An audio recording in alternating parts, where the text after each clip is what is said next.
Então, e essa é uma hélice, né? É, exatamente. Vai gerar um movimento binário, tá? Que é um movimento giratório. Tá legal. Professor Jorge, vem aqui agora. Então vamos dar uma complementação aqui nesse trabalho. Qual que é a diferença?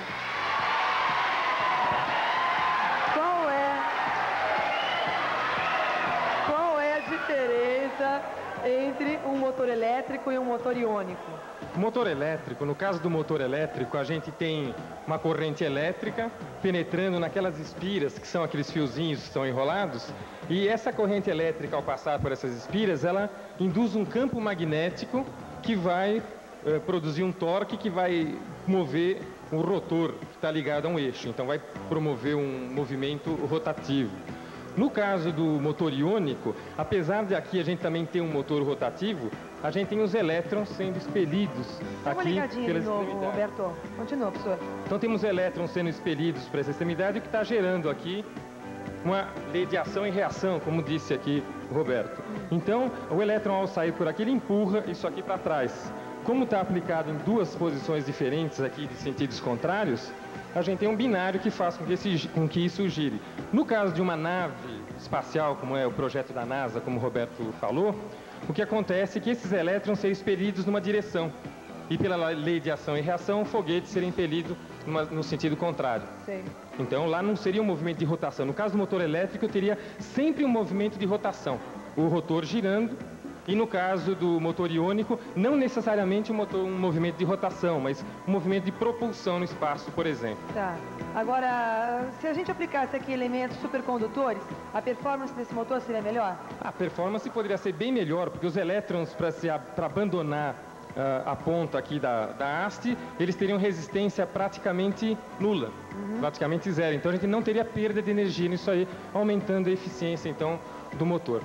Professor, por que essa lâmpada aqui do lado?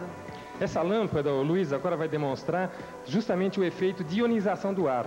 Ele disse que o ar aqui entre a haste e o eletrodo está ionizado, mas é um efeito que ocorre em pequena escala, então não é visual. Então ele vai mostrar aqui o mesmo efeito que vai ocorrer dentro da lâmpada, só que o gás que existe dentro da lâmpada está numa pressão um pouquinho mais baixa do que a pressão atmosférica aqui. Então o processo de ionização é mais fácil, por isso é facilitado por essa pressão um pouquinho menor dentro da lâmpada.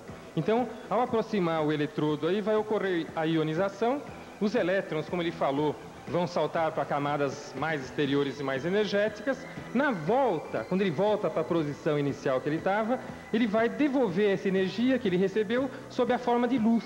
E é o que a gente vai observar aí. Vamos demonstrar. Então, Luiz, por favor.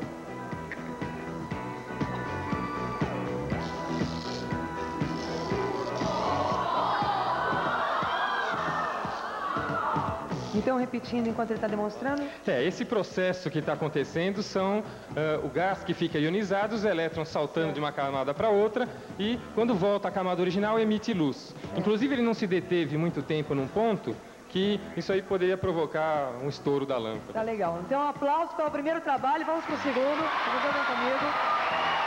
Tem mais? Alô? Bom, é o seguinte aqui. A grande vedete da Expo Cultura do Colégio Ângulo, do Singular Ângulo, foi um trabalho exatamente sobre os supercondutores. Então, nós temos aqui a Ariana, a Ana Paula, a Daniele e a Rosália e a Cristina estão na plateia. Deixa eu chegar aqui no meio de vocês. O professor fica aí que eu já vou te chamar.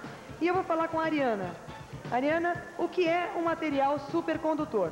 É um material que transporta corrente elétrica sem a perda de energia, porque há uma resistência praticamente nula. Qual é a diferença desse material para os outros? Por exemplo, o cobre.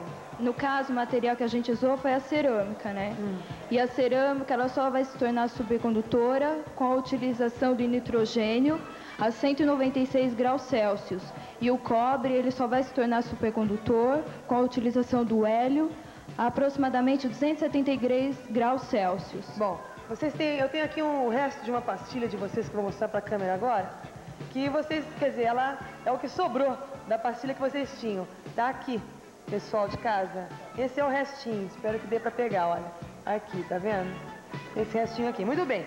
Agora, não deu para trazer uma outra pastilha, né? Então eu vou pedir para vocês contarem pra gente todo esse processo de como vocês chegam nessas pastilhas e tudo mais. Conta aí. Adri.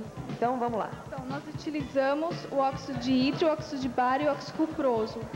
Aí, colocamos no almofariz e trituramos por 3 horas. Aí, prensamos, aí se formou a pastilha. Levamos ao forno de 900 graus e deixamos 12 horas. Depois desligamos o forno e deixamos mais 6 horas resfriando. Aí colocamos no copo Becker a placa de ferro, o imã e a pastilha. E jogamos no nitrogênio, aí flutuou por alguns segundos. Bom, tem algumas fotos também que tem a pastilha flutuando, né? Agora deixa eu falar com o professor Jorge sobre esse porquê. O pessoal de casa vai ver essa fotografia já. Por que a pastilha flutua, hein, professor? Na verdade, todo material supercondutor, sempre que é aplicado um campo magnético sobre esse material supercondutor, uma das características a mais dele, além de a resistência ser praticamente nula, é que esse campo magnético no interior do supercondutor é nulo, é zero. Então a gente poderia dizer assim que o material supercondutor ele tem a capacidade, vamos dizer assim em linguagem mais simples, de expulsar esse campo magnético. Então ele repele esse campo magnético para que o interior, o campo magnético, seja nulo. Então essa repulsão desse campo magnético externo é que faz com que a pastilha flutue sobre o nitrogênio líquido. Certo, tem aqui um outro cartaz que explica melhor como é que funciona. Quem é que vai me explicar esse cartaz? Professor, explica esse cartaz pra gente, por favor, enquanto os meninos apontam. Sim, pois não. Então, esse estado aqui embaixo, onde está escrito condução, por favor, aponta aí, Ana Paula. Isso. Então, a gente pode fazer uma analogia com uma multidão de pessoas. Se a gente quer atravessar uma multidão de pessoas, a gente sempre vai esbarrar com alguém na frente. Então a mesma coisa acontece com o elétron quando ele quer passar naquele caso. Ele tem vários átomos no caminho onde ele vai esbarrando e perdendo energia. Então é um estado desorganizado, vamos dizer assim, da matéria.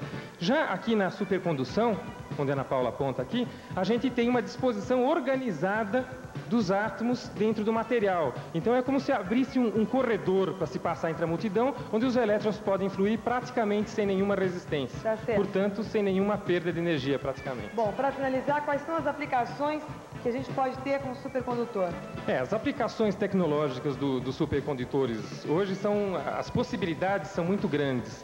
Uma das possibilidades é a gente poder produzir campos magnéticos realmente muito intensos. Isso tem uma aplicação imensa em tecnologia. Uma aplicação prática, assim, mais palpável para a gente, são aqueles chamados trens voadores, trens-bala, onde os trens correriam sobre um colchão magnético, eles não teriam contato com o trilho.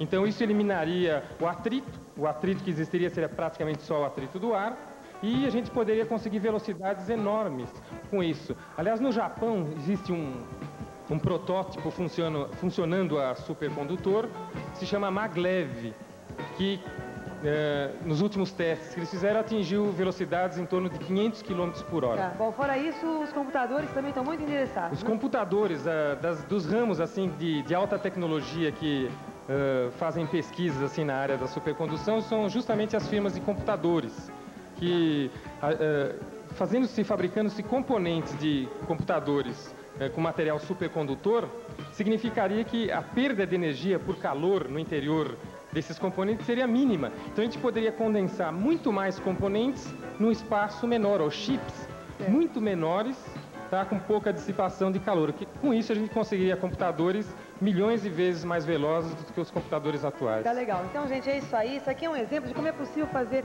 experiências de alto nível a nível do colegial. Tá legal?